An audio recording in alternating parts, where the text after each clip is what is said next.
Assalamualaikum warahmatullahi wabarakatuh. Izin memperkenalkan diri, nama saya Indri Ayuning Tias, mahasiswi pendidikan guru madrasah ibtidaiyah kelas G semester 3. Saya akan membacakan hasil jurnal saya yang berjudul Epistemologi dalam Dunia Filsafat Pendidikan Islam. Poin pertama, ada hakikat epistemologi. Epistemologi adalah teori pengetahuan, yaitu membahas tentang bagaimana cara mendapatkan pengetahuan dari objek yang ingin dipikirkan. Secara sederhana, epistemologi juga disebut teori pengetahuan. Pengetahuan dalam arti sebuah usaha yang dilakukan secara sadar, baik dalam proses atau penarikan kesimpulan mengenai kebenaran suatu hal. Secara etimologi, istilah epistemologi berasal dari kata Yunani episteme, berarti pengetahuan, dan logos berarti teori.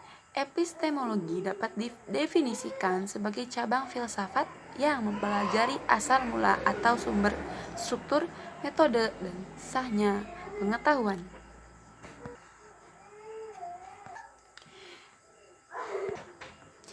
Epistemologi lebih berkaitan dengan filsafat, walaupun objeknya tidak merupakan ilmu yang empirik, justru karena epistemologi menjadi ilmu dan filsafat sebagai objek penyelidikannya.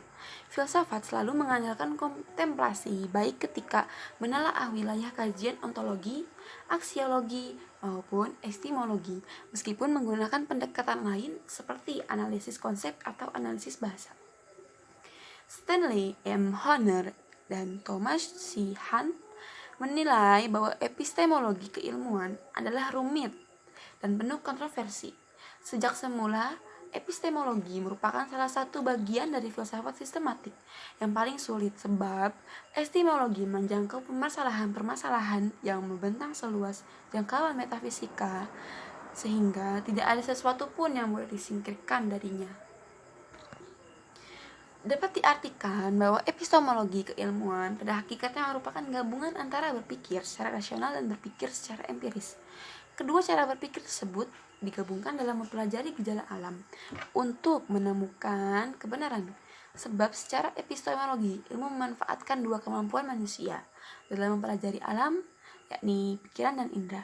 Oleh sebab itu, epistemologi adalah usaha untuk menafsir dan membuktikan kenyataan dengan keyakinan bahwa kita mengetahui kenyataan yang lain dari diri sendiri. Poin kedua, ada ruang lingkup kajian epistemologi dalam filsafat pendidikan Islam. Epistemologi berasal dari kata episteme yang berarti pengetahuan dan logos yang berarti juga ilmu. Jadi, epistemologi adalah ilmu yang membahas tentang pengetahuan dan cara memperolehnya. Epistemologi disebut juga teori pengetahuan, yakni cabang filsafat yang membicarakan tentang cara memperoleh pengetahuan, hakikat pengetahuan, dan sumber pengetahuan. Dengan kata lain, epistemologi adalah satu cabang filsafat yang menyoroti atau membahas tentang cara, teknik, atau prosedur mendapatkan ilmu dan keilmuan. Tata cara, teknik, atau prosedur mendapatkan ilmu dan keilmuan adalah dengan metode non-ilmiah, metode ilmiah, dan metode problem solving. Pengetahuan yang diperoleh dengan kebetulan, untung-untungan, akal sehat, prasangka, dan pengalaman biasa. Pendekatan inilah adalah cara memperoleh pengetahuan melalui pendekatan deduktif dan induktif. Sedangkan metode problem solving adalah memecahkan masalah dengan cara mengidentifikasi permasalahan, merumuskan hipotesis, mengumpulkan data, mengorganisasikan dan menganalisis data, menyimpulkan, dan conclusion, melakukan verifikasi, yakni pengujian hipotesis. Tujuan utamanya adalah untuk menemukan teori-teori, prinsip-prinsip, generalisasi, dan hukum-hukum. Temuan itu dapat dipakai sebagai basis, bingkai, atau kerangka pemikiran untuk menerangkan, mendeskripsikan, mengontrol, mengantisipasi, atau meramalkan sesuatu kejadian secara nyata dan tepat. Yang terakhir ada model berpikir bayani, burhani, dan irhani dalam pendidikan Islam.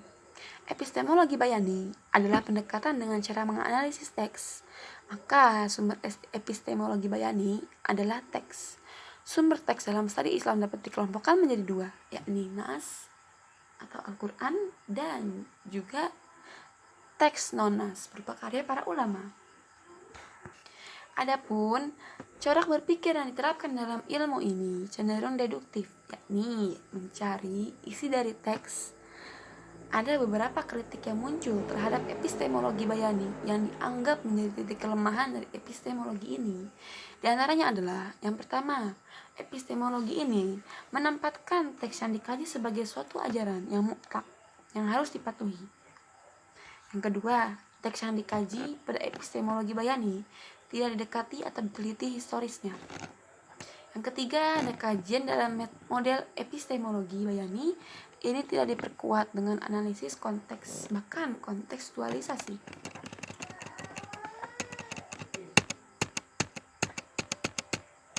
Dalam bahasa filsafat yang disederhanakan, epistemologi bayani dapat diartikan sebagai model metodologi berpikir yang didasarkan pada teks.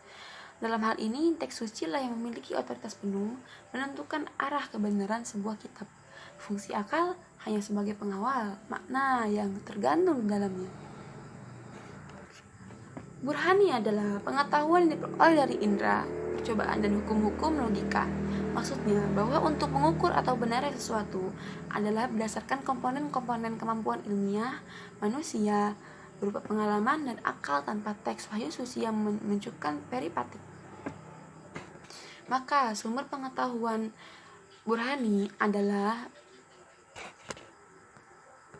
realitas dan empiris yang berkaitan dengan alam, sosial, dan humanities.